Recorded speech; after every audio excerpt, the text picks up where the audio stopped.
Hello दोस्तों, स्वागत है आप सभी का इस वीडियो में। हम कैप का बैंक फाइनेंशियल मैनेजमेंट उसका module B chapter 17 which is liquidity risk management इसके डिस्कशन की शुरुआत करने वाले हैं। This chapter is comparatively easy क्योंकि अभी तक हम जो चीज़ें पढ़ते आए हैं उसी पे बेस्ड काफ़ी कुछ इसमें है, बहुत ज़्यादा टेक्निकल चीज़ें नहीं है। और यहाँ पर अगर आपको लिक्विडिटी रिस्क क्या होता है ये समझ में आ गया then everything is very very easy. सारी चीज़ें लॉजिकली अपने प्लेस में फॉल इन करने लगेंगे। ठीक है, तो ये चैप्टर को हम दो पार्ट्स में अगेन डिवाइड कर सकते हैं, जैसे बाकी चैप्टर्स भी हमने रिस्क मैनेजमेंट में डिवाइड किए हैं। तो first part is what is liquidity risk, ये समझना है। दूसरा पार्ट है कि हमें लिक्विडिटी रिस्क को मैनेज कैसे करना है, उससे रिलेटेड चीज़ों को हम समझेंगे। Okay, so the first thing to understand is what is the concept of liquidity risk. ठीक है, फर्स्ट थिंग ये है कि अगर बैंक की हम बात करें, mainly we are talking about the bank, और यहाँ पर लिक्विडिटी क्या होती है वो आपको समझना होगा। ठीक है, लिक्विडिटी क्या होती है समझ में आ गया तो रिस्क समझ में आ जाएगा। लिक्विडिटी होती है अगर बैंक ने किसी को, लेट्स से काफ़ी सारे लोगों को लोन दे रखा है, लोन 1 2 ऐसे इतना लोन दे दिया कि अब थर्ड पर्सन जब आएगा तो उसे लोन देने के लिए पैसे बैंक के पास नहीं है, तो that is a liquidity risk. ठीक है, ये एक रिस्क सिचुएशन है। दूसरा, अगर बैंक ने डिपॉजिट्स ले रखे हैं काफ़ी सारे लोगों से, डिपॉजिटर 1 डिपॉजिटर 2 3 ऐसे, तो काफ़ी लोगों से डिपॉजिट्स ले रखे हैं और लेट्स से जो पैसे आए थे, लेट्स से 100 रुपीज़ इकट्ठा हुए, ये 100 रुपीज़ से 1 2 इन लोगों को लोन दे दिया। ठीक है, थोड़ा सा रिजर्व में ऑब्वियसली रखा हुआ है। तो ये जो लोन में पैसे दे दिए हैं 100 रुपीज़ में से, let's say some 90 rupees, 10 rupees reserve में है, तो ये जो 90 रुपीज़ चले गए हैं ये डिपॉजिटर का मनी था। Okay, nice. अब ये डिपॉजिटर्स, लेट्स से कोई इशू हो गया, कोविड का टाइम आ गया, कुछ हो गया, नोटबंदी हो गया, फिर ऐसा कुछ सिचुएशन, तो ऐसे में ये डिपॉजिटर्स क्या करेंगे, फटाफट से अपने पैसे बैंक से लेना चाहेंगे, and this is known as the bank run. ठीक है, इस सिचुएशन को हम बैंक रन कहते हैं। ये वाली जो सिचुएशन है जहां पर लोन नहीं दे पा रहे हैं, यहाँ पर होता है reputational risk also. Liquidity risk तो है पर बैंक का रेपुटेशन भी जा रहा है, अरे भाई मैंने लोन मांगा था और ये दे ही नहीं पा रहे हैं। ठीक है, तो रेप्यूटेशनल रिस्क भी है। और ये यहाँ पर जो लायबिलिटीज, यानी कि ये क्या हुआ, एसेट हम क्रिएट नहीं कर पा रहे और अपने लायबिलिटीज पर पेमेंट नहीं कर पा रहे। ठीक है, तो that is also situation of liquidity risk.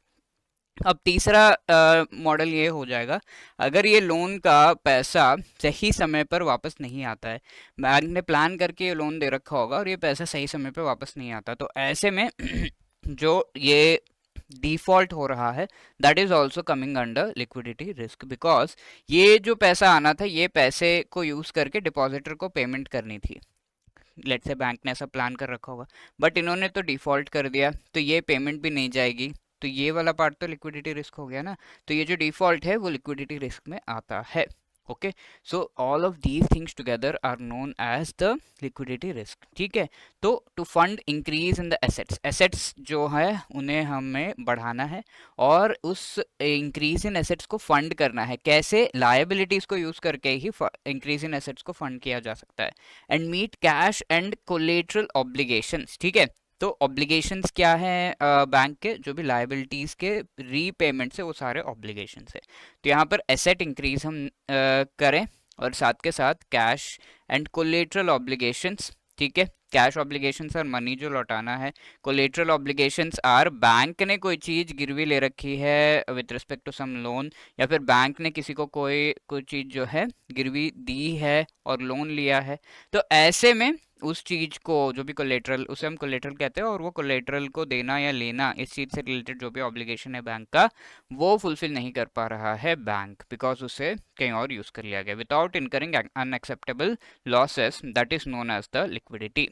ठीक है, लॉसेस होते हैं एक लेवल तक तो होंगे, दोज आर एक्सेप्टेबल, बट यहाँ पे कहा गया अनएक्सेप्टेबल लॉसेस, यानी कि ऐसे लॉसेस जो beyond the expectation and beyond the limit and इतना ज़्यादा है जो संभाल नहीं पाएगा बैंक। ठीक है, अब ऐसी चीज़ें होंगी, अगर ये लिक्विडिटी ऑब्लिगेशंस मीट नहीं कर पाएंगे तो that is known as the liquidity risk. And the management of this liquidity risk includes raising funds, यानी कि जितना ज़्यादा जो है लाइबिलिटीज़ हमें मिल पाए फॉर लो कॉस्ट ऑब्वियसली, वो उतना ज़्यादा हमारे लिए बेनिफिट होगा बाय इंक्रीजिंग लाइबिलिटीज और बाय कन्वर्टिंग एसेट्स। ठीक है। पहले का जो एसेट था यानी कि लोन दिया गया था उस पर पेमेंट आ गई। अब ये पेमेंट जो आई है, जो पैसे आए हैं, इसको आगे आप लोन में दे दोगे। ठीक है, थोड़ा प्रॉफिट अपने पास रखोगे। सो इस तरीके से इसको मैनेज किया जाता है। रीजन है mainly mismatch in the timings of inflows and outflows. Inflow क्या होगा? कोई भी एसेट जो मेच्योर हो रहा है, यानी कि आपने किसी को लोन दिया, वो मेच्योर हो गया, मेच्योरिटी टाइम आ गया, तो आपका इनफ्लो होगा, बैंक के अंदर पैसे आएंगे। अब कोई एसेट आउटफ्लो कब होगा? जब आप किसी डिपॉजिटर को पेमेंट करने जाओगे। ठीक है, 1 ईयर का लेट से एफडी किया होगा, तो 1 ईयर के बाद बैंक को पेमेंट करना है ना, तो दैट इज द आउटफ्लो। तो इनके बीच में मिसमैच आ जाता है। लेट से ये 1 ईयर का है, डिपॉजिटर को पैसे देना है, लेकिन लोन जो है 2 ईयर्स के बाद आ रहा है उसका पैसा, तो कैसे देंगे? नहीं दे पाएंगे, है ना। या तो इसे लोन 1 ईयर वाला देना था, और लेट से 1 ईयर वाला दिया भी है, बट वो पर्सन ने डिफॉल्ट कर दिया, तो that is a mismatch, isn't it. इस वजह से बैंक्स को मेच्योरिटी ट्रांसफॉर्मेशन एजेंट्स कहा जाता है। ठीक है, तो मेच्योर यहाँ पर जब एसेट्स मेच्योर होते हैं इनफ्लो होता है, जब लायबिलिटी मेच्योर होते हैं तो आउटफ्लो होता है। तो इन दोनों के मैचिंग, इन दोनों को मैच करने वाले एंटिटीज बैंक्स होते हैं, एंड उसके बेसिस पर इनका बिजनेस चलता है, एंड इस बीच वो अपना फायदा ले लेते हैं, प्रॉफिट ले लेते हैं। तो that is what is maturity transformation agents banks. ICU risk for banks यहाँ पर माना जाता है, यानी कि लिक्विडिटी रिस्क अगर हुआ तो ये one of the most fatal माना जाता है बैंक के लिए, यानी कि बैंक पूरी तरीके से फेल हो सकता है, बिकॉज इसकी रिपुटेशन तो जा ही रही है, साथ के साथ ये लोन नहीं दे पा रहा है, प्रॉफिट नहीं हो रहा है, और लायबिलिटीज को पेमेंट भी नहीं कर पा रहा है, डिपॉजिटर्स को पेमेंट नहीं कर पा रहा है। तो it is totally fatal. Bank अब आईसीयू में जाने वाला है, एंड वहां से ये डेथ के कगार पर जाने वाला है। तो that is why this risk is one of the most dangerous for the bank. तो दीज आर द फीचर्स। अब इसे मैनेज कैसे किया जाए? तो सबसे पहली बात तो what is the need to manage liquidity risk. एक बैंक को हम सॉल्वेंट कब कहेंगे? ठीक है, तो there are two terms. One is bank is known as liquid, the other is bank is known as solvent. ठीक है, इसका मतलब क्या है? लिक्विड का मतलब है जो भी शॉर्ट टर्म लायबिलिटीज है उनको मीट कर पा रहे हैं, शॉर्ट टर्म ऑब्लिगेशन है उनको मीट कर पा रहे हैं। सॉल्वेंट का मतलब है लॉन्ग टर्म ऑब्लिगेशंस को भी मीट करने के लिए आज के डेट में हमारे पास, लॉन्ग टर्म ऑब्लिगेशंस को मीट करने के लिए आज के डेट में हमारे पास जो भी रिक्वायरमेंट है वो सारा कुछ है। ठीक है, तो एक बैंक को सॉल्वेंट कब कहेंगे? अगर वो अपने फ्यूचर के जो भी पेमेंट्स है वो सब दे पाएगा, ये चीज का कॉन्फिडेंस है, एंड ऑब्वियसली फिजिकली मनी है उसके पास। तो यहाँ पर एसेट्स की जो भी वैल्यू है वो आउटसाइड लायबिलिटीज, यानी कि कुछ ऐसे लायबिलिटीज होंगे जो बैंक ने खुद लोन वगैरह दे रखे हैं, and all of these things. ठीक है सॉरी, बैंक ने खुद लोन ले रखे हैं, ऑल ऑफ दीज थिंग्स। ठीक है, तो ये जो लायबिलिटीज हैं these are the outside liabilities, यानी कि किसी डिपॉजिटर को जो पेमेंट करना है वो पेमेंट हो गया, एफडी पे पेमेंट हो गया, आरडी पे पेमेंट हो गया, these are the outside liabilities. तो एसेट्स क्या, हमारा जो वैल्यू है, एसेट्स जो भी हमारे पास पड़े हुए हैं, वो लायबिलिटीज जो हमें पेमेंट करना है इन द लॉन्ग टर्म, उससे ज़्यादा एसेट्स हमारे पास हैं। तो ऐसे में होगा कि बैंक सॉल्वेंट होगा। ठीक है, और यहाँ पर उनकी टाइमिंग भी मैच करनी होगी, then the bank will be able to meet the long term obligations. Is that clear? तो एट एनी टाइम एक बैंक की अगर हम बात करें तो वो या तो सॉल्वेंट और लिक्विड दोनों है, या तो वो सॉल्वेंट नहीं है और लिक्विड है, या तो वो सॉल्वेंट है और लिक्विड नहीं है, और या तो वो दोनों ही सॉल्वेंट एंड लिक्विड कुछ भी नहीं है। ठीक है, तो as we read liquidity risk के साथ में reputational risk, bank run, contagion, ये सब इंक्लूडेड होता है। फर्स्ट सिम्टम होता है फाइनेंशियल ट्रबल का। और की कंसिडरेशंस यहाँ पर हमें किन चीज़ों पर ध्यान देना है वो चीज़ भी बताया गया है कि लिक्विड एसेट्स आपके पास हो, ऐसी चीज़ें जो डिपॉजिटर्स अगर अपना पैसा मांगने आ गए तो उन्हें देने का हमारे पास जो है सारा बंदोबस्त हो। और डिपॉजिट्स का वोलेटिलिटी कितना है, यानी कि डिपॉजिटर्स हमारे पास अपना पैसा समय से पहले मांगने आ जाएंगे, इस चीज़ की प्रोबेबिलिटी क्या है, ये चीज़ भी आपको पता होना चाहिए। वोलेटाइल सोर्सेस ऑफ फंडिंग पर जो है रिलायंस कितना है हमारा, यानी कि हम ऐसे फंडिंग, ऐसे लोन्स वगैरह ले रहे हैं जो कि स्टेबल नहीं है, या फिर कभी भी उसमें जो है लॉस हो सकता है, या फिर कभी भी वो मांगने आ सकता है, ऐसा कुछ। तो how much is that? And then diversification of funding sources, जहाँ जहाँ से हम फंडिंग ले रहे हैं that has to be diversified. Let say एक जगह से ले रहे हैं और ये जो सेक्टर है वही बंद हो गया, तो ऐसे में इफ इट इज डाइवर्सिफाइड, 2-3 जगह से अगर आप ले रहे हो डिफरेंट डिफरेंट सेक्टर्स, तो then you can keep availing funding from here and here. ये चलो बंद हो गया, बट बाकी दोनों, अगर सारा पैसा आप एक ही जगह से ले रहे हो तो देन कंसंट्रेशन होने की वजह से you will be losing the money. Then stability of deposit जो हम देख चुके हैं, मेच्योरिंग एसेट्स की क्वालिटी कैसी है, ठीक है, वो भी देखना जरूरी है। बिकॉज एसेट 1 साल में आपको लोन का जो मनी है वो मिलने वाला, आप काफी खुश हैं, लेकिन वो जो पर्सन है वो डिफॉल्टर है, तो आपकी quality of this asset is very low, because this can become a NPA, ठीक है, non performing asset. Market reputation कैसी है आपके एंड इसके साथ, आप जिसके साथ भी बिजनेस कर रहे हो। Undrawn standbys are the money that is available with you, जो कि अभी तक ड्रॉ नहीं किया गया है। Some deposit that is there with you, जो ड्रॉ नहीं किया गया है, सेविंग्स डिपॉजिट हो गए, टर्म डिपॉजिट्स हो गए वो, ठीक है, current account deposits and all. तो impact of balance sheet exposures, यहाँ पर कई सारे जो है bank guarantee, letter of credit वगैरह भी इशू किए जाते हैं बाय द बैंक्स, तो इनका इम्पैक्ट क्या है ऑन द ओवरऑल लिक्विडिटी वो देखना होगा। एंड देन कंटिजेंसी प्लान्स, यानी कि अगर कोई बहुत ही बुरी सिचुएशन, बैंक रन हो जाता है, कोविड टाइप का समय फिर से हो जाता है, तो ऐसे में बैंक्स किस तरीके से उसके साथ कोप अप करेंगे, इसका प्लान आपके पास रेडी होना चाहिए, ठीक है। So these are the things. Now there are certain other things that we need to consider, that is issues क्या हो सकते हैं लिक्विडिटी मैनेज करने से रिलेटेड। ऑपरेशनल लिक्विडिटी, यानी कि day to day liquidity banks को मैनेज करनी है, ये चीज तो है। साथ के साथ रिजर्व लिक्विडिटी, यानी कि बैंक्स को सीएलआर जो हमारा सॉरी एसएलआर एंड सीआरआर जो है वो मेंटेन करना होता है, and these are the reserves that bank has to maintain. तो ऐसे जो रिजर्व्स बैंक मेंटेन करेगा, वो उसमें से भी कई बार पैसे बैंक निकाल देता है, तो that has to be maintain to the set required percentage जो आरबीआई ने प्रिस्क्राइब किया है। सो उसकी liquidity, contingency liquidity is very bad, कोई सिचुएशन आता है तो उस समय हम पैसों का किस तरीके से आराम से यूज कर पा रहे हैं, और मार्केट चेंजेस का इम्पैक्ट क्या हो रहा है हमारी लिक्विडिटी पे।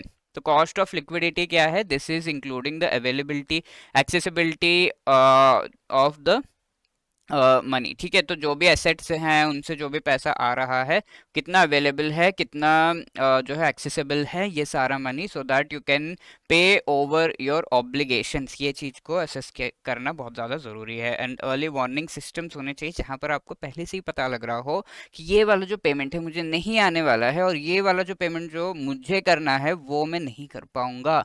ये चीज़ आपको पहले से अगर पता है तो then you can manage it with some alternative, है ना। तो अर्ली वार्निंग सिस्टम्स डेफिनेटली होने चाहिए। ये जो है पूरा बैंक के प्रोसेसेस को एनालाइज करते हुए एक रिपोर्ट देकर क्या करना चाहिए उसका भी रिपोर्ट इसमें मिले। Such early warning system is required. Efficacy of all the process, जो भी प्रोसेस चल रहे हैं वो सारे प्रोसेसेस अच्छे तरीके से चल रहे हैं या नहीं, अगर नहीं चल रहे तो definitely there is requirement. For example, एक प्रोसेस होता है लोन अप्रूवल का, जो हम पिछले चैप्टर में भी देख रहे थे। तो लोन अप्रूवल आपने सही ढंग से नहीं किया है तो देर आर चांसेस कि जो लोन है वो एनपीए बन जाए, तो ऐसे में तो लिक्विडिटी रिस्क आपका होगा ही होगा। Then what are the liquidity risk drivers internally banking का, एक्सटर्नली अगर हम देखें कुछ फैक्टर्स है। ऑफ बैलेंस शीट एक्सपोजर्स हमारे बहुत हाई हैं, right. Off balance sheet exposures are very dangerous, like bank guarantee आपने दे रखा है, आपने कहा कि ये जो पर्सन है अगर इसने जो बॉन्ड इशू किया है अगर आपको पेमेंट नहीं करता है, पर्सन 1 पर्सन 2 को नहीं करता है, तो ऐसे में पर्सन 2 को पेमेंट हम करेंगे, ठीक है। इसके लिए आप पर्सन 2 से थोड़ा सा पैसा लेते हो, कमीशन लेते हो, बट लेट्स से ये सही में डिफॉल्ट हो गया, ऐसे 50 लोगों को कह रखा है आपने, उस सारे 50 लोगों ने एक साथ डिफॉल्ट कर दिया, तो द बैंक इसको डूबने से कोई नहीं रोक सकता, ठीक है। तो ये चीज़ है। Banks rely heavily on short term corporate deposits, ठीक है, जो भी शॉर्ट टर्म लार्ज डिपॉजिट्स है उस पर बहुत ज़्यादा रिलाई करते हैं। एंड ये कॉर्पोरेट लार्ज डिपॉजिट्स अपने खींच भी सकते हैं, कभी भी निकाल सकते हैं। There is a negative gap maturity dates to asset liability, ये हम देख चुके हैं। लेट्स से आपका लायबिलिटी पर आज पेमेंट करना है, बट आपका एसेट का पेमेंट भी आ जाना था, लेकिन ऐसा होता है कि ये एसेट का पेमेंट आया नहीं और ये 10 दिन बाद आ रहा है, तो ऐसे में ये जो लाइबिलिटी पर आपको जो पेमेंट करना था वो मिस हो जाता है। तो मैच्योरिटी डेट्स में मिसमैच अगर है, banks rapid asset expansion exceed the available funds on the liability side, ठीक है। तो एसेट एक्सपेंशन इतना ज़्यादा हो रहा है कि लोन हाँ आपको भी दे देंगे, आपको दे देंगे, आपको भी दे देंगे, आपको भी दे देंगे, बट भाई पैसे कहाँ हैं, डिपॉजिट्स आने हैं ना, तब ना लोन दोगे, सबको ओके कर दिया, बट जिस दिन लोन देना है उस दिन नहीं दे पा रहे, तो reputation loss. Concentration of deposits in the short term tenor, ठीक है, शॉर्ट टर्म वाले डिपॉजिट्स ज़्यादा ले रहे हो आप, तो ऐसे में क्या होगा, डिपॉजिट शॉर्ट टर्म वाले जब लोगे आप, तो ऐसे में you will not be able to give long term loans at all, ठीक है। एक सेगमेंट ऑफ लोन्स आप पूरा नहीं दे पाओगे लॉन्ग टर्म वाले, शॉर्ट टर्म लोन से देना पड़ेगा, ताकि जैसे ही ये डिपॉजिटर्स का जो ऑब्लिगेशन है वो मीट करना है तो ये लोन का मनी आ जाए और डिपॉजिटर को दे दो आप। तो इस तरीके से बैलेंस करने के लिए शॉर्ट टर्म टेन्योर वाले में आपको ज़्यादा जो है आपको बैलेंस करना होगा। इट इज़ नॉट दैट कि नहीं शॉर्ट टर्म वाला रखना है, but you have to balance, that is what banks do. Less allocation in the liquid government instruments, government instruments में अगर एलोकेशन नहीं किया जा रहा है पैसा तो आप सेफ फंड्स में पैसा नहीं लगा रहे हो एज अ बैंक, ठीक है। तो that is very much required. Fewer placements of funds in long term deposit, long term deposits में पैसा नहीं लगा रहे, तो which we have discussed along with the short term कि लॉन्ग टर्म में लगाना ज़रूरी है, ठीक है। And you have to balance it out. अगर आपने डिपॉजिट्स जो है लॉन्ग टर्म के दिए हुए हैं तो आपको अपने लोन्स वगैरह भी जो है वो लॉन्ग टर्म के देने हैं, ठीक है। तो देन ओनली मेच्योरिटी मैचिंग होगा, ठीक है। एक्सटर्नल बैंकिंग फैक्टर्स क्या है, very sensitive financial market depositors है। लेट्स से आपके बैंक में किसी ने डिपॉजिट किया एंड ये फाइनेंशियल मार्केट डिपॉजिटर माना जा रहा है और काफ़ी सेंसिटिव, यानी कि अगर मार्केट में कुछ चेंजेस आ रहे हैं और बेरिश फीलिंग्स है मार्केट में, यानी कि स्टॉक मार्केट वगैरह फेल होता है तो ये पैसा वैसा खींचने लगते हैं। तो ऐसे काफ़ी वेरी सेंसिटिव जो फाइनेंशियल मार्केट डिपॉजिटर्स है के साथ बिजनेस करना काफ़ी डिफिकल्ट होता है बिकॉज वोलेटिलिटी होती है, ठीक है। समझ रहे हो ना आप, external and internal economic shocks यहाँ पर उससे तो होगा ही। अगर ग्लोबल इकोनॉमिक क्राइसिस हो गया तो ऐसे में आपके पैसे जो हैं डूबने लगते हैं। लो और स्लो इकोनॉमिक परफॉर्मेंसेस, ठीक है। इकोनॉमिक परफॉर्मेंस सही नहीं है, यानी कि आपने लोन दे रखा है बट उस पर आपको प्रॉफिट सही का नहीं ले पा रहे हो आप, ठीक है। तो ऐसे में ऑब्वियसली ऑब्लिगेशंस नहीं मीट कर पाएंगे। डिक्रीजिंग डिपॉजिटर्स ट्रस्ट, ये तो है डायरेक्टली समझ में आ रहा है पढ़ के ही। Non economic factors are, let's say कोई पॉलिटिकल इश्यू हुआ या फिर अपना कंट्री वॉर पे चला गया, भगवान न करे हो, बट ऐसा अगर हुआ तो ऐसे में होगा कि ऑब्वियसली फाइनेंशियल्स बिगड़ जाएंगे, ऑब्लिगेशंस पे पेमेंट नहीं कर पाओगे। Sudden and massive liquidity withdrawal like bank run, जो हम डिस्कस कर चुके हैं। Unplanned termination of government deposits, भाई गवर्नमेंट डिपॉजिट में आपने कहा था कि पैसे लगाओ, अब गवर्नमेंट डिपॉजिट ही टर्मिनेट हो गया तब क्या हाल होगा, ठीक है। Now moving to the types of liquidity risk, यहाँ पर funding as well as market liquidity risk है। तो फंडिंग यानी कि आप अपने कैश फ्लोस और जो भी कोलेटरल है उनको मीट नहीं कर पा रहे हो, सिंपल ऑब्लिगेशंस अपने मीट नहीं कर पा रहे हो because of reasons that bank के इंटरनल रीजंस के वजह से। ये डेली ऑपरेशंस जो बैंक के फाइनेंशियल कंडीशन बैंक का उसे अफेक्ट करता है। अब मार्केट कंडीशंस यानी मार्केट बैंक के कंडीशंस नहीं, मार्केट में जो कंडीशंस है उसके बेसिस पर बैंक को अपने जो है ऑब्लिगेशंस मीट करने में डिफिकल्टी हो रही है या फिर कोई पोजीशन क्लोज करने में डिफिकल्टी हो रही है। फॉर एग्जाम्पल इसने किसी को लोन दे रखा और वो लोन के पैसे वापस नहीं कर पा रहा बिकॉज मार्केट जो है काफ़ी डाउन है, इसको खुद ही काफ़ी लॉस हो चुका है, तो ये लोन के पैसे वापस नहीं कर पा रहा, तो ये पोजीशन क्लोज नहीं हो रही बैंक की, ठीक है। तो ये अकाउंट जो है वो ऐसे ही चल रहा है, तो that is something that is market liquidity risk. And इसके वजह से ये क्यों होता है, इनएडिक्वेट मार्केट डेप्थ, एंड यहाँ पर आपका जो है मार्केट डेप्थ उतना नहीं है, यानी कि इस पर्टिकुलर चीज़ से कैसे बाहर निकलना है उसका आइडिया हमें नहीं है, right. That is the thing. Now liquidity risk management, इसके नीड इम्पोर्टेंस इन चीज़ों को देखेंगे। टाइप्स तो हमने देख लिया, ठीक है। तो we are moving on to the next part of this particular chapter. तो यहाँ पर हम कुछ प्रिंसिपल्स देखेंगे फटाफट से, which are principles for sound liquidity risk management and supervision, BCBS के द्वारा दिया गया है 2008 में, ठीक है। Basel committee on banking supervision, I hope ये चीज़ आपको याद है, हम पढ़ चुके हैं पहले बासिल के बारे में। तो फंडामेंटल प्रिंसिपल्स फॉर, पहला टाइप ऑफ प्रिंसिपल क्या है, fundamental principles for management and supervision of liquidity risk. तो इसमें कहा गया कि ये काफ़ी जेनेरिक प्रिंसिपल्स हैं, पढ़ते ही समझ में आ रहा है, थोड़ा सा आपको जो है अच्छे से एक्सप्लेन भी कर देता हूँ मैं। प्रिंसिपल 1 क्या है, बैंक्स रिस्पॉन्सिबल है लिक्विडिटी रिस्क मैनेजमेंट के लिए, समझ में आ गया।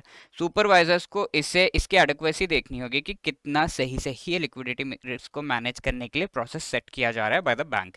देन गवर्नेंस से रिलेटेड दूसरा प्रिंसिपल है जहां पर कहा जा रहा है कि बैंक को लिक्विडिटी रिस्क टॉलरेंस आर्टिकुलेट करना होगा, यानी कि कितना रिस्क बैंक एक्चुअली झेल सकता है, इसके साथ उसके सामने कितना कैपिटल मेंटेन किया जा रहा है, एंड क्या प्रोविजंस किए जा रहे हैं so as to cover this up, ठीक है। कुशन इसे कहा जाता है, लिक्विडिटी रिस्क के सामने कुशन कहा जाता है ये जो भी कैपिटल मेंटेन किया जाता है। तो वो कितना है, रिस्क कितना मेंटेन, कितना कैपिटल मेंटेन करना है, रिस्क कितना ले पा रहा है bank, these are the thing, because थोड़ा बहुत रिस्क तो होगा ही, ठीक है। प्रिंसिपल 3, सीनियर मैनेजमेंट को लिक्विडिटी रिस्क से रिलेटेड पॉलिसीज को लेकर आना है, डेवलप करना है एंड ये सही से उन चीज़ों को मैनेज करें, उन सभी को इन्फॉर्म करें अपने पॉलिसी के बारे में कि कैसे लिक्विडिटी रिस्क को कवर किया जा रहा है, रिड्यूस करने का कोशिश किया जा रहा है, और एटलीस्ट एनुअली इस पर्टिकुलर पॉलिसी को रिव्यू करना होगा इस सीनियर मैनेजमेंट के द्वारा। फोर्थ प्रिंसिपल इज जो आपका लिक्विडिटी रिस्क को मैनेज करने के लिए कॉस्ट लग रहा है वो आप अपने प्राइसिंग में इंक्लूड करो, यानी कि जो लोन्स में पैसा दिया जा रहा है उसमें भी आपको ये प्राइसिंग इंक्लूड कर सकते हैं। एंड इसका एक सही ऑप्टिमम बैलेंस लेना है, क्योंकि बहुत महंगा भी नहीं करना है, बहुत ज़्यादा इंटरेस्ट भी आप नहीं ले सकते, ठीक है। Then the third kind of principles are measurement and management of liquidity risk related. Fifth principle is bank को साउंड फ्रेमवर्क डेवलप करना होगा लिक्विडिटी रिस्क को कंट्रोल करने के लिए। देख रहे हैं कितना जेनेरिक है। Sixth principle is monitor and control liquidity risk exposures and funding needs, इसको मॉनिटर कंट्रोल करना है, simple. Seven principle funding strategy diversified होनी चाहिए, जो हम ऑलरेडी देख चुके हैं। फंड्स हमारे डाइवर्सिफाइड अलग अलग जगह से आने चाहिए, अलग अलग सेक्टर से, ताकि किसी एक सेक्टर में इश्यू होता है तो other sectors are at least providing the funding. Identify and monitor करना है बैंक की क्या एबिलिटी है फंड्स को रेस करने से रिलेटेड, तो ये चीज़ तो करनी ही है। एथ प्रिंसिपल इज बैंक्स मैनेज करेंगे intraday liquidity position and risk, यानी कि एक दिन के अंदर वो जो भी पोजीशन होल्ड कर रहे हैं in the market, stock markets mainly intraday positions हम देख चुके हैं, इसका मतलब क्या है। और लेट्स से आपने बाय फिर सेल इस तरह का कुछ करना है, तो इन चीज़ों को मीट करने से रिलेटेड आपके पास सही सही फंड्स होने चाहिए, एंड इसको सही से आपको मैनेज करना होगा ताकि कोई इश्यू ना हो। Ninth principle is bank to manage encumbered and unencumbered assets and collateral position, ठीक है। बैंक के पास कोई भी कोलेटरल्स है एंड वो कोलेटरल लेट्स से या फिर कोई एसेट है लाइक लोन्स है, तो ये लोन्स पर पेमेंट्स नहीं आ रहे, और पेमेंट नहीं आ रहे तो कोलेटरल देखा गया कि क्या है, वो कोलेटरल से भी आप वैल्यू डिराइव नहीं कर पा रहे हो, तो ऐसे में दिक्कत है, वो अनएनकम्बर्ड कहलाएगा एसेट जो भी है। तो इसको रिजॉल्व करना, कोलेटरल के पोजीशंस को क्लोज करना, इन चीज़ों को मैनेज करना बैंक को आना चाहिए। Tenth principle bank to conduct stress test, ठीक है। तो स्ट्रेस टेस्ट क्या होता है ये हम आगे काफ़ी क्लियरली डिटेल में डिस्कस करेंगे, तो nothing to worry, but stress test are ऐसा सिचुएशन जिसे हम स्ट्रेस कह सकते हैं, जहां पर बैंक्स को लिक्विडिटी क्रंच देखना पड़ रहा है, अपने ऑब्लिगेशंस वगैरह वो मीट नहीं कर पा रहा है। ऐसे सिचुएशन को क्रिएट करके उसकी वजह से क्या लॉसेस होते हैं एंड उनको कैसे कोप अप करना है, इन चीज़ों से रिलेटेड बातें जब होती हैं that is known as stress test, ठीक है। इसके रिजल्ट काफ़ी ज़्यादा इंपॉर्टेंट होते हैं, एंड इसके साथ साथ स्ट्रेस टेस्ट कर लिया, सारा कुछ मेजर कर लिया, तो we need to have a plan, ठीक है। इस प्लान को हम कंटिजेंसी फंडिंग प्लान कहते हैं। अगर कोई दिक्कत हो गई तो ऐसे समय में फंडिंग कहाँ से आएगी, क्योंकि डिपॉजिटर्स को पैसे तो देने ही देने, रेपुटेशन अपना लॉस नहीं करना, तो ऐसे में कहाँ से ये चीज़ें आएंगी ये सोचना काफ़ी ज़्यादा ज़रूरी है। Then twelfth principle is banks को मेंटेन करना होगा थोड़ा कुशन, ठीक है, जो मैंने आपको बताया लाइक कैपिटल अनएनकम्बर्ड HQLA, यानी कि हाई क्वालिटी लिक्विड एसेट्स, जहाँ से पैसा हाई क्वालिटी होता है जो काफ़ी ज़्यादा लिक्विड हो, ठीक है, इजीली आप पैसे ट्रांसफ़र कर सकते हो वहाँ से। लाइक हमारे लिए हाई क्वालिटी क्या है, हमारे पॉकेट में जो मनी है, हाई क्वालिटी लिक्विड एसेट, हम UPI से अपने बैंक के थ्रू जो भी मनी ट्रांसफ़र कर सकते हैं। हमने कोई FD RD खोल रखी है तो वो लिक्विड एसेट नहीं है, बिकॉज इजीली ट्रांजैक्शन आप उसका नहीं कर सकते। Then the next one is the public disclosure, 13th principle, जहां पर bank has to publicly disclose all of the information, ताकि सभी लोग को इससे रिलेटेड इन्फॉर्मेशन मिलती रहे और लिक्विडिटी बनी रहे of all of the funds, ठीक है, कि बैंक हाँ ट्रस्टेड है, सारा इन्फॉर्मेशन शेयर कर रहा है, रेपुटेशन भी बना रहे। So that is the thing. Now let us answer this question, which among the following risk related to bank is called ICU risk of the bank. अभी हमने पढ़ा कि one of the most fatal risk भी कहा जाता है, ICU risk भी कहा जाता है, किसको, लिक्विडिटी रिस्क को, that is Y B is the right answer.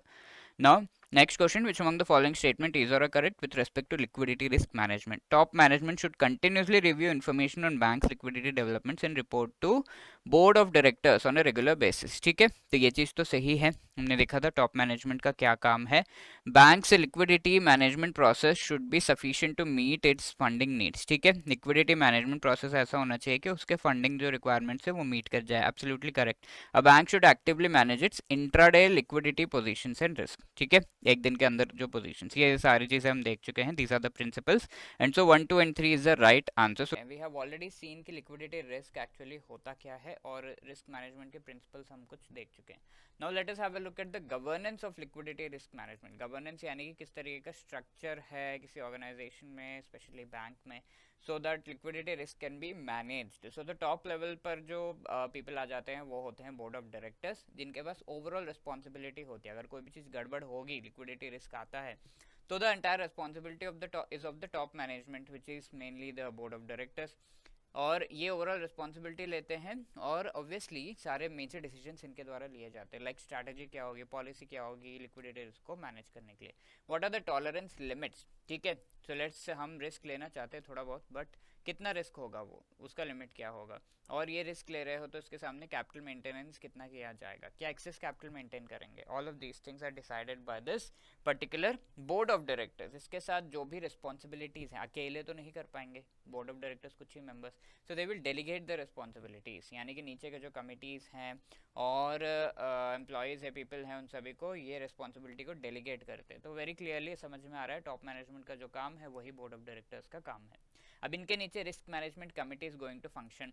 This committee consist of the CEO, CMD and head of different committees like credit, market, operational, risk management committees के जो heads है वो सभी टोटल रिस्क मैनेजमेंट कमिटी के members होते हैं, ठीक है। So this is the highest we can say second level का जो डिसीजन मेकिंग बॉडी है। अब इसकी रिस्पॉन्सिबिलिटीज़ क्या है, रिस्क ओवरऑल क्या है, उसे इवैल्यूएट करना। तो इन्फॉर्मेशन ये नीचे की कमिटीज़ एंड पीपल से ले लेता है and then it evaluates the risk. उसके हिसाब से ये इन्फॉर्मेशन ऊपर प्रोवाइड करेगा, तो ये risk tolerance and what are the various strategy policies वो डिसाइड करेंगे along with these people and they will be communicated, right, and implemented.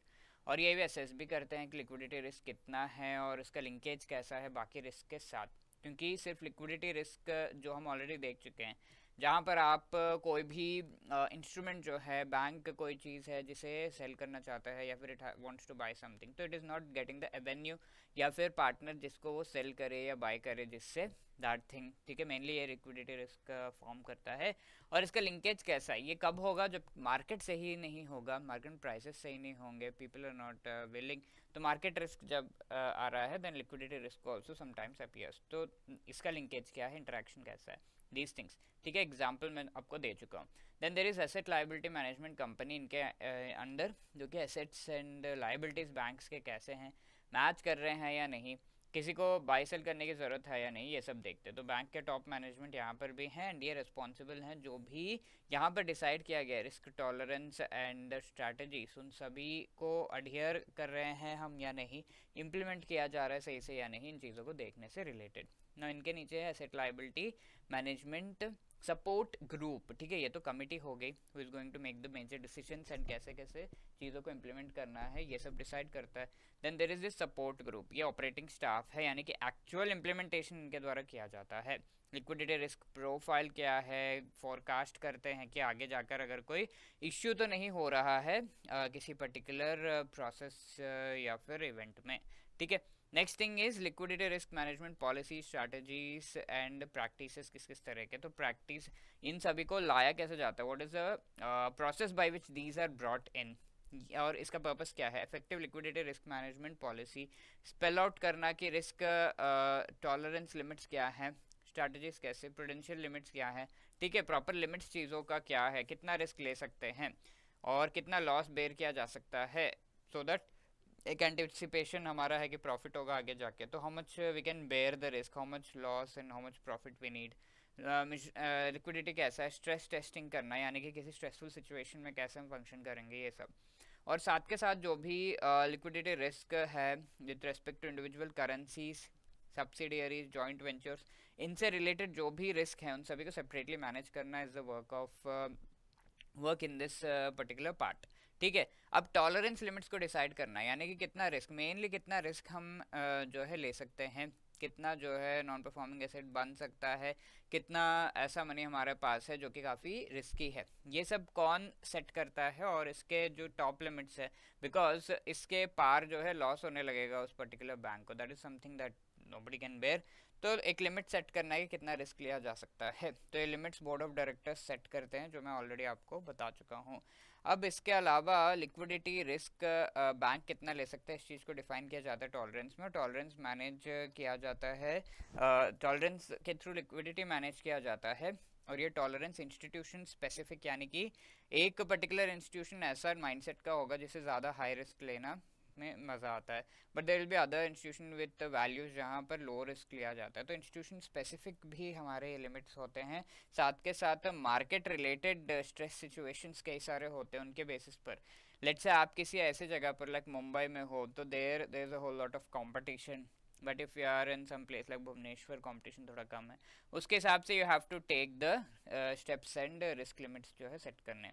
और ये सारा कुछ कितना कॉम्प्लेक्स है, बिजनेस मिक्स कैसा है, सिस्टमिक सिग्निफिकेंस और भी चीज़ें हैं जैसे क्या कनेक्शंस है इसके बाकी एंटिटीज़ के साथ, इन चीज़ों के बेसिस पे लिमिट्स डिसाइड किए जाते हैं। तो व्हाट आर द फॉर्म्स और क्या जो है बोर्ड ऑफ डायरेक्टर्स यहाँ पर चीज़ों को रिव्यू करते हैं कौन से असम्पशंस को। तो मेच्योरिटी लेवल्स कैसे कैसे हैं, ठीक है। लिक्विडिटी रिस्क यानी कि अगर आपका एक लोन आपने दिया है, एक साल के बाद ये मेच्योर हो रहा है तो उसका पेमेंट आ रहा है, और एक साल के बाद आप एक डिपॉजिट पर पेमेंट खुद से कर रहे हो, तो इन चीज़ों को देखा जाता है कि कितना किस किस तरीके से मेच्योरिटी लेवल से और कैसे कैसे एक दूसरे के साथ मैच कर रहे हैं या नहीं। That is called the flow analysis. और रेशियोज यहाँ पे डिफरेंट कैलकुलेट किया जाता है, जैसे स्टॉक लेवल को मेजर करना, यानी कि हमारे पास कितना पैसा स्टॉक में रखा हुआ है, so that we can cover the risk, ठीक है। और कितने आवर्स सर्वाइव किए जा सकते हैं with this money that we have in stressful situations, ठीक है, ये किया जाता है। और क्या स्ट्रैटेजी है, स्ट्रैटेजी के लिए बैंक के एक्टिविटीज़ और मार्केट लॉस, रीजन कहाँ पर है, ये सब देखा जाता है। सोर्सेज ऑफ फंडिंग किस तरीके के हैं, और मैनेजमेंट ये देखता है कि लिक्विडिटी रिस्क को अच्छे से डिफाइन किया जाए, सारे सोर्सेज जो है रिस्क के sources, all of that has to be defined.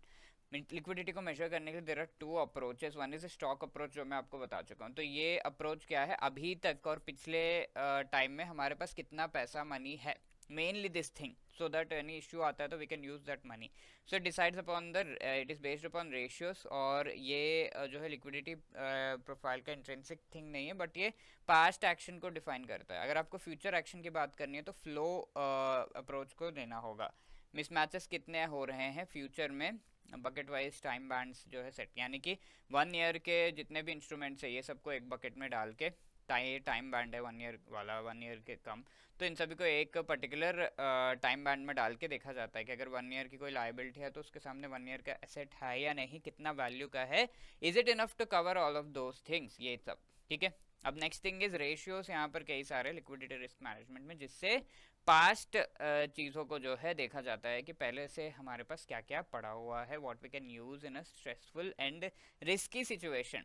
इससे रिलेटेड आरबीआई गाइडलाइंस है जहाँ 7 स्टॉक रेशियोज के बारे में बात किया गया है, जो हम आगे डिस्कस करेंगे। इन सभी को इंटरनली बैंक जो है इनके लिमिट्स है, इंडस्ट्री एवरेज है, ये सब के बेसिस पर bank has to manage this particular things. RBI के द्वारा मैंडेट किया हुआ इंडस्ट्री एवरेज है।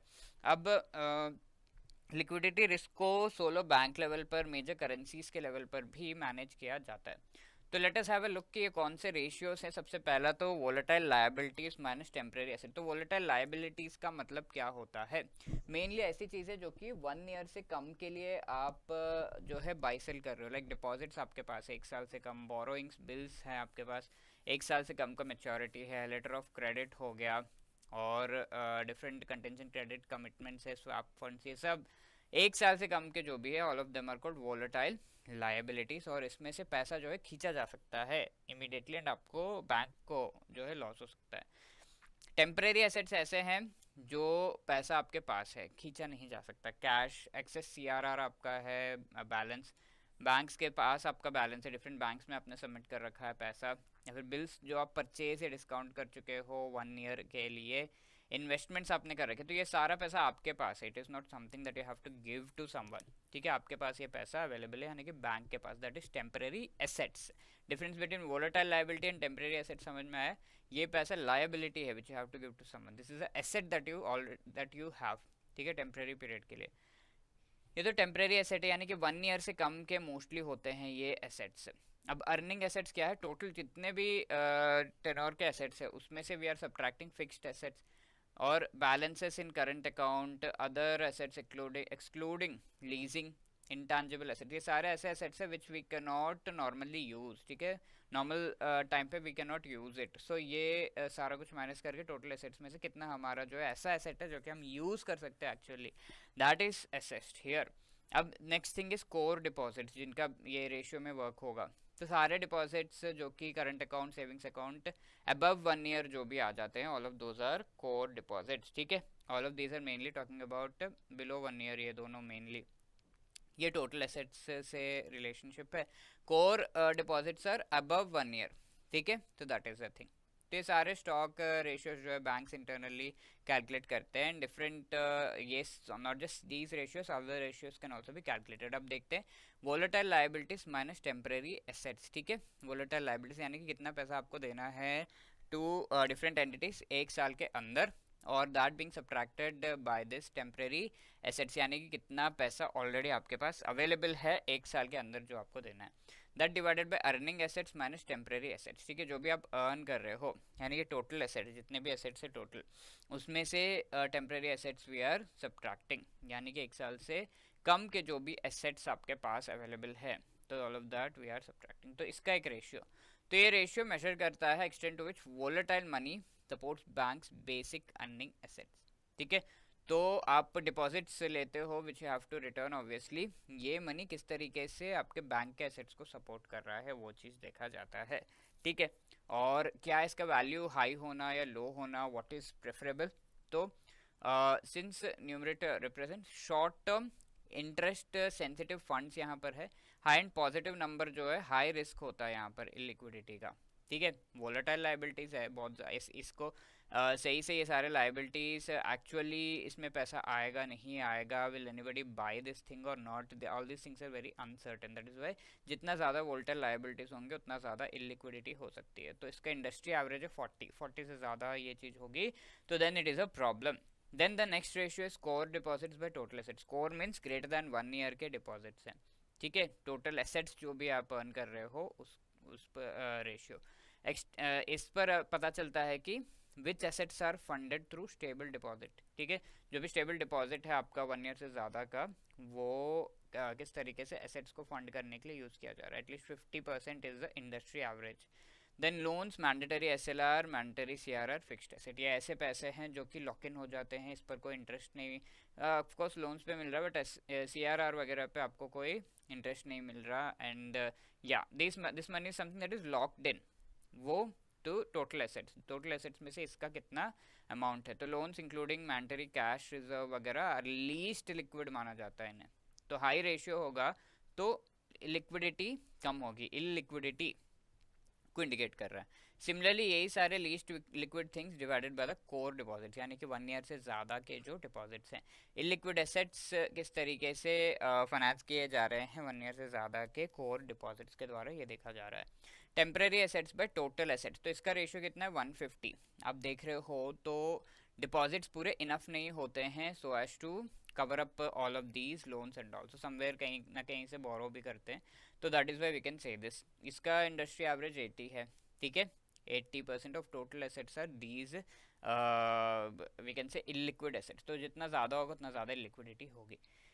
Temporary assets bye total assets, जो भी टेम्परेरी एसेट्स हैं दीज आर व्हाट 1 ईयर से कम के टाइम के एसेट्स आपके पास, ठीक है। तो ये टोटल एसेट्स का कितना परसेंटेज हो रहा है, तो टोटल में 1 ईयर से ज़्यादा के भी होंगे, 1 ईयर वाले भी होंगे, तो 1 ईयर से कम एंड 1 ईयर वाले जो है वो एटलीस्ट 40% यहाँ पर होने चाहिए, नॉट दैन दैट। तो higher ratio could impinge on the asset utilization of banking system in terms of opportunity cost of holding liquidity, ठीक है।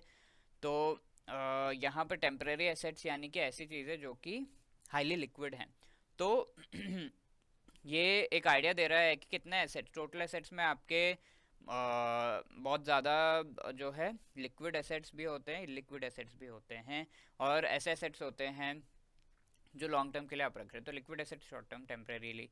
तो ये जितना शॉर्ट टर्म मनी आपके पास होगा उतना ज़्यादा जो है आप हम कह सकते हैं कि प्रॉफिट कम कमा रहे हो, because you are not having very long term के एसेट्स, लॉन्ग टर्म के एसेट्स पे प्रॉफिट आ रहा है। तो इस तरीके से बताया गया कि ये एक अपॉर्चुनिटी कॉस्ट है, लिक्विडिटी के लिए you are just losing some of the profit, तो उसका रेशियो बताया जाता है यहाँ पर 40%। टेम्परेरी एसेट्स पे वोलेटाइल लायबिलिटीज, यानी कि कितना आपके पास एसेट है और उसे कितना लायबिलिटीज के द्वारा फंड किया जा रहा है। Ratio less than 1 indicates the possibility of a liquidity problem, ठीक है। जो भी एसेट्स आपके पास हैं वो लाइबिलिटीज़ के द्वारा जो है अच्छे से मैच करके उसे कवर अप किया जा रहा है। अगर ये 1 से कम है तो इसका मतलब लाइबिलिटीज आपके यहाँ पर ज़्यादा हैं बट एसेट्स कम है। तो जब भी लाइबिलिटी ज़्यादा एसेट कम होता है that is a problematic situation. Industry average 60 है। Volatile liabilities bye total assets, ठीक है, ऐसे लाइबिलिटी जो कि 1 ईयर से कम टाइम में आपके जो है फिनिश हो जा रहे हैं। तो एसेट्स किस तरीके से ये लाइबिलिटीज फंड कर रहे हैं, extend to which volatile liabilities fund the balance sheet, ठीक है, जिसका इंडस्ट्री एवरेज 60 है। Now apart from that banks का स्ट्रेस टेस्टिंग भी होता है। कई बार ऐसा होता है कि ये रेशियोज सारे बिगड़ गए and banks won't have to spend money so as to cover up the losses, ठीक है। तो ऐसी सिचुएशन में बैंक क्या कर रहा है, critical situation, short term bank specific market wise stress situation सारे यहाँ पर देखे जाते हैं।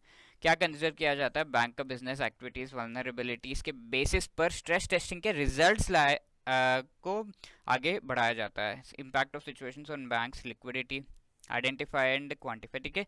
तो डिफरेंट स्ट्रेस सिचुएशंस में बैंक के लिक्विडिटी में वेरिएशंस कैसे आ रहे हैं, यानी कि लिक्विड कैश जो बैंक के पास रखा हुआ है उसमें वेरिएशंस कैसे आ रहे हैं। फॉर एग्जांपल आपके पास तिजोरी में पैसे रखे हुए हैं, you have money in your bank, you have money in your अलमीरा, let's say that money you are using stressful time पे you will be using that money, और किस तरीके से वो मनी एक्चुअली आपके नीड्स को फंक्शन जो है फंड कर रहा है एट दिस पर्टिकुलर टाइम, ये चीज़ देखा जाता है। आइडेंटिफाई एंड क्वांटिफाई सोर्सेज कि क्या क्या सोर्सेज से ये पैसा आ रहा है।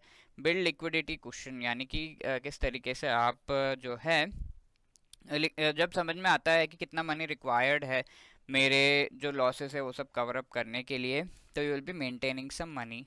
अगर रिक्वायरमेंट है बहुत ज़्यादा मनी ट्रांजैक्शंस की तो मनी मेंटेन करोगे, तो इस तरीके से क्वेश्चन बिल्ड होगा। एंड ये सारी चीज़ें कैसे कैसे central office RBI department of banking regulation को इन्फॉर्म की जा रही हैं ये भी देखा जाता है। Okay, so let us see this which among the following is the industry average for temporary assets bye total assets ratio, ठीक है। तो यहाँ पर आपका अपॉर्चुनिटी कॉस्ट वगैरह आ जाता है, तो दैट इज़ वाई ये जो है 40% के आसपास सेट किया गया है industry average by Reserve Bank of India. The other thing is overall responsibility और management of liquidity risk lies with whom?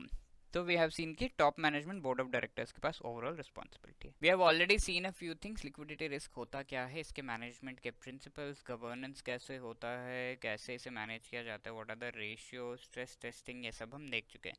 So we will be having a look at the rest of the things here. The first thing is contingency funding plan। मतलब क्या है, contingency means whenever there is some issue, ठीक है, कोई problem आती है तो ऐसे में how are we going to fund this particular issue में, अगर मनी की रिक्वायरमेंट है तो how are we going to fund, कहाँ से पैसा आएगा एंड उसका प्लान क्या है। तो ये प्लान एक्चुअली हमें हेल्प करता है so as to provide a response to severe disruption, severe issues के सामने पैसों की रिक्वायरमेंट है तो बैंक प्लान कर लेता है पहले से, ठीक है। और ये बैंक स्पेसिफिक कोई इश्यू हो सकता है या फिर market wide scenario, like bank जो इंडिया में फेल होते जा रहे हैं तो that can B market wide situation, but वो खुद का बैंक के मिस्टेक या फिर कोई इश्यू या फिर कहीं पर फंस गया इसके वजह से bank is itself failing, that can be bank specific issue. अब इसमें किस तरह का इश्यू है पहले तो, और क्या क्या सोर्सेस हो सकते हैं जिनकी वजह से ये कंटिजेंसी हो सकता है, ये सारा लिस्ट करना और उसके सामने कितना कितना अमाउंट का रिक्वायरमेंट है वो देखना भी बहुत ज़्यादा ज़रूरी है। और ये चीज़ एक्चुअली जो बोर्ड ऑफ डायरेक्टर्स है उसे रेगुलरली करते रहना होता है, ये प्लान को बनाना होता है, बिकॉज बैंक के जो स्पेसिफिक कंडीशंस है वो कॉन्स्टेंटली चेंज हो रहे हैं और market conditions are also constantly changing, so at least annually यानी कि एक साल में एक बार तो इस पर्टिकुलर प्लान को मॉडिफाई करना ही करना होता है बाय द पर्टिकुलर बैंक, ये चीज़ कही गई। और साथ के साथ इंडियन बैंक जो ओवरसीज में है and foreign banks in India, इनका द्वारा कैसे लिक्विडिटी मैनेज किया जाता है, रिस्क को जो है असेस और मैनेज किया जाता है। तो इंडियन बैंक जो ओवरसीज हैं वो जो इंडियन बैंक्स के प्रोसीजर्स इंडिया में उन्हीं को फॉलो करते हैं, स्पेसिफिक अगर कोई इश्यूज है तो उनको स्पेसिफिक पॉलिसीज के बेसिस पर हैंडल किया जाता है। फॉरेन बैंक्स अपने कंट्री के प्रोसेसेस के हिसाब से इन्हें मैनेज करते हैं जो इंडिया में हैं। अब इससे रिलेटेड लिक्विडिटी मैनेजमेंट से रिलेटेड बहुत सारे नॉर्म्स एंड रूल्स बताए गए हैं, उनमें से एक ये चीज़ है कि अगर आप असेसमेंट कर रहे हो तो 10 साल से ज़्यादा के टाइम के लिए आप फ्यूचर में असेसमेंट मत करो लिक्विडिटी रिस्क का, बिकॉज इससे ज़्यादा का टाइम करेंगे तो there will be large changes, 10 साल यानी बहुत सारे चेंजेस आ जाएंगे इन द इकोनॉमी, तो उनको इनकॉर्पोरेट हम नहीं कर पाएंगे अपने लॉन्ग टर्म प्लानिंग में। तो इस चीज़ को ध्यान में रखते हुए 10 साल से ज़्यादा जो है आपके exposures and liquidity related decisions सारे नहीं होने चाहिए। और साथ के साथ अगर आपके लॉन्ग टर्म के एसेट्स जो लाइबिलिटीज़ आपके पास अवेलेबल हैं जहां आपको पेमेंट करना है after a lot of years, उसके बाद वो लेट्स से इतना है, तो आपके एसेट्स भी उतना परसेंटेज हो, ये चीज़ आपको इंश्योर करना है। सो फॉर दैट मोस्टली हमारे एसेट्स कम होते हैं, लाइबिलिटीज ज़्यादा, तो इस चीज़ को ब्रॉडन करने की ज़रूरत है, ये कहा गया है। ठीक है, रिसोर्सेस एंड एसेट्स दोनों को ही। ठीक है, और इसके साथ साथ अगर कोई भी मेच्योरिटी मिसमैच हो रहा है तो ये एसेट्स को ब्रॉडन करने की ज़रूरत क्या है। लेट्स से 10 ईयर्स का कोई लाइबिलिटी है, आपको 1 लाख रुपए 10 साल बाद पेमेंट करना है, तो अगर 10 ईयर्स के बाद आपको कोई पेमेंट आ रहा है, बैंक को पेमेंट आ रहा है 1 लाख रुपीज़ का, तो ये पेमेंट से ये वाला जो लाइबिलिटी पर पेमेंट करना है वो बैंक कर देगा। This is called maturity matching. अब मेच्योरिटी मिसमैचेस अगर हो रहे हैं तो कितना टॉलरेंस लिमिट है। ठीक है, तो अगर लॉन्ग टर्म का है, शॉर्ट टर्म का है, long term and short term की डेफिनेशन यहाँ पर बता दी गई हैं। Long term means more than 3 years का कोई इंस्ट्रूमेंट्स है, जैसे 5 ईयर्स का इंस्ट्रूमेंट है, तो इस पर आपको पेमेंट करनी है, लायबिलिटी है, तो इसके सामने कितना परसेंटेज एक्चुअली आपका एसेट्स डेफिनेटली अवेलेबल होना चाहिए। इससे नीचे आपके पास एसेट्स लॉन्ग टर्म के नहीं होने चाहिए।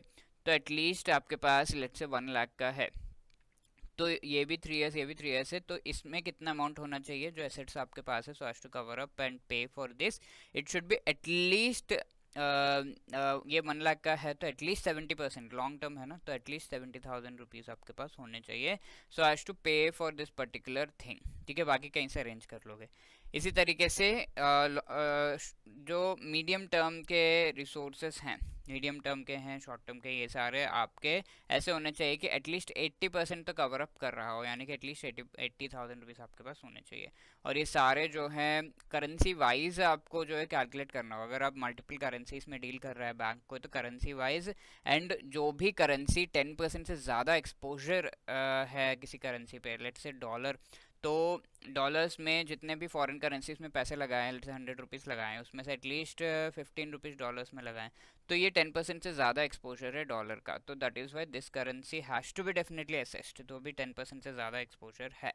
और साथ के साथ netting inter currency positions maturity gaps, यानी कि एक करेंसी का दूसरे करेंसी के साथ जो है ये मेच्योरिटी मैचिंग करना अलाउड नहीं है। यानी कि यहाँ पर पेमेंट करना है लेट्स से डॉलर्स में, तो मैं जो यूरो पेमेंट आ रही है उसको यूज़ कर लूँगा डॉलर्स पे करने के लिए कन्वर्शन के बाद, तो वो चीज़ें अलाउड नहीं है इस तरीके से नेट करना। शॉर्ट टर्म इन 6 मंथ्स, यहाँ पर short medium term is 6 to 3 years और लॉन्ग टर्म इज 3 ईयर्स है, उसके beyond.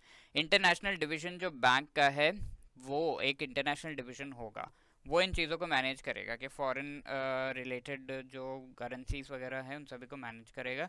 And centralised monitoring system asset liability mismatches को जो है ये चेक करेगा। और साथ में 3 मंथ्स तक का जो पूरा कुछ है वो सारा कुछ रिव्यू करके 3 मंथ्स तक का जो डेटा है all of that will be submitted to the top management every 3 months, ये चीज़ कही गई है। अब लिक्विडिटी अक्रॉस करेंसीज किस तरीके से जो है मेजर की जाती है, तो इसको मेजर मॉनिटर ये सब किया जाता है। जैसे डॉलर की लिक्विडिटी, आपको $10 पेमेंट करना है तो $10 आपके पास है या नहीं, इस चीज़ को चेक करना होगा, एंड उससे लिक्विडिटी कहते हैं। मेच्योरिटी एंड पोजीशन स्टेटमेंट, इसके लिए हर एक करेंसी से रिलेटेड बनाना पड़ता है separately for each major currency, you have to do this thing. ठीक है, तो मेन कॉन्सेप्ट यहाँ पर है कि liquidity each and every currency का सेपरेटली आपको जो है मेजर करना होता है अपने बैंक से रिलेटेड जो भी है।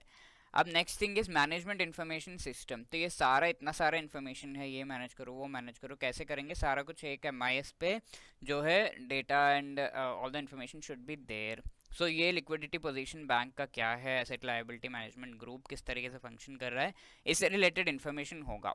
सारे करेंसी सब्सिडियरी या branch and aggregate group basis पे जो भी चीज़ें हैं उन सभी में जो भी करेंसीज हैं, ठीक है, सभी से रिलेटेड लिक्विडिटी पोजीशंस आपके पास होने चाहिए। सारे आपके जो सब्सिडियरीज हैं, बैंक है SBI लेट्स से, इसके सब्सिडियरीज है, सारे सब्सिडियरीज रिलेटेड इन्फॉर्मेशन भी इस MIS पे होना चाहिए। और ग्रुप रिलेटेड इन्फॉर्मेशन, सारे सोर्सेस जो कंटिजेंसी के यानी कोई इश्यूज क्रिएट करने वाले सोर्सेस हैं, न्यू एक्टिविटीज़ हैं, इनसे रिलेटेड इन्फॉर्मेशन भी इस MIS पे अपडेट होती रहनी चाहिए। तो ग्रैन्युलर एंड टाइम सेंसिटिव सारा इन्फॉर्मेशन होना चाहिए। कैश फ्लो गैप्स हो गए, asset and funding concentration, stress test, ये सारी चीज़ें, अर्ली वार्निंग्स वगैरह भी MIS सिस्टम देगा। तो इतना सारा इन्फॉर्मेशन होगा तो आपको आगे प्रेडिक्ट करने के लिए इजी हो जाता है ना कि हाँ कहाँ पर कोई स्ट्रेसफुल सिचुएशन आ सकती है आगे जाकर, तो early warning also it will be providing. और सेंसिटिविटी जो बैंक की है उसमें कोई भी चेंजेस आ रहे हैं, मार्केट कंडीशंस में चेंजेस आ रहे हैं, ये सारी चीज़ों को असेस करने में it helps a lot. Own financial performance कैसी है, रिस्क फैक्टर्स यहाँ पर क्या है, ये सब असेस किया जा सकता है by the help of the MIS। अब रिपोर्टिंग रिलेटेड काफ़ी एलैबोरेट नॉर्म्स यहाँ पे बताए गए हैं। लिक्विडिटी रिस्क की रिपोर्टिंग, ठीक है, तो ये RBI को पता होते रहना चाहिए कि कोई बैंक, क्योंकि लिक्विडिटी रिस्क अगर हो गया, यू आर अनेबल टू पे फॉर योर लायबिलिटी, मीन्स यार जो सबसे ऊपर वाला स्टेप है बैंक के फेलियर का, उसे हमने पार कर लिया है, ठीक है, we are in a position where we are unable to pay, तो आगे बैंक्रप्सी ही है और क्या होगा, ठीक है। तो दैट इज़ द थिंग, तो इसकी रिपोर्टिंग करनी होती है to the higher authorities and to RBI also, ठीक है। Chief general manager in-charge department of banking supervision, Reserve Bank of India, और वहाँ पर एक वर्ल्ड ट्रेड सेंटर करके है तो वो मुंबई में, तो there the report has to be submitted of all of this banks जो कि एक्चुअली रेगुलेट किए जा रहे हैं। तो ये स्टेटमेंट को हम स्टेटमेंट ऑफ स्ट्रक्चरल लिक्विडिटी कहते हैं RBI गाइडलाइंस के हिसाब से। लिक्विडिटी आपकी नेक्स्ट 2 डेज में कितनी है, 2 to 7 डेज में कंटिजेंसी होगा तो कितना लिक्विडिटी अवेलेबल है, 8 to 14, 15 to 30 days, 31 to days to 2 months, 2 months to 3 months के बीच में लिक्विडिटी पोजीशनिंग आपकी कैसी है, 3 to 6 मंथ्स में कोई इशू होगा तो क्या है, 6 months to 1 year, 1 year to 3 years, 3 years to 5 years and more than 5 years के बाद अगर आपका कोई लिक्विडिटी इशू होता है तो आपका किस तरीके का पोजीशन है, whether you are able to manage it और नॉट, ये सारा इन्फॉर्मेशन होना चाहिए इन 5 पैरामीटर्स, ठीक है। With respect to domestic currency जो इंडियन ऑपरेशंस में यूज हो रहा है, फॉरेन करेंसी इंडियन ऑपरेशंस में यूज हो रहा है, combined Indian operation domestic and foreign currency के, overseas operations and consolidated bank operations वगैरह से रिलेटेड सारे के सारे आपके जो लिक्विडिटी पोजीशंस हैं ऑफ दीज टाइम पीरियड्स वो अवेलेबल होना चाहिए in the report, so that पूरा इंफॉर्मेशन हो आपके इन सारी पोजीशनिंग से रिलेटेड। तो कैसे कैसे, व्हाट इज़ द फ्रीक्वेंसी, वो चीज़ यहाँ पे दी हुई है, लेट्स सी दैट, ठीक है। तो फर्स्ट जो रिपोर्ट है उसे पार्ट A1 कहा जाता है, structural liquidity statement of domestic currency India में जो यूज़ हो रहा है, यानी कि इंडियन रुपी से रिलेटेड लिक्विडिटी आपकी कैसी है। तो फोर्टनाइटली बेसिस पर आपको ये चीज़ सबमिट करनी होती है, ठीक है। तो फोर्टनाइटली इज एवरी 14 डेज, यानी कि 2 वीक्स में you have to submit, and जो भी रिपोर्टिंग डेट है आपकी उसके बाद 1 वीक से ज़्यादा डिले नहीं होना चाहिए, ठीक है। Then A2 statement is also same, foreign currency Indian, जो भी इंडियन ऑपरेशन से सारे 14 डेज में you have to submit and 1 week से ज़्यादा डिले नहीं।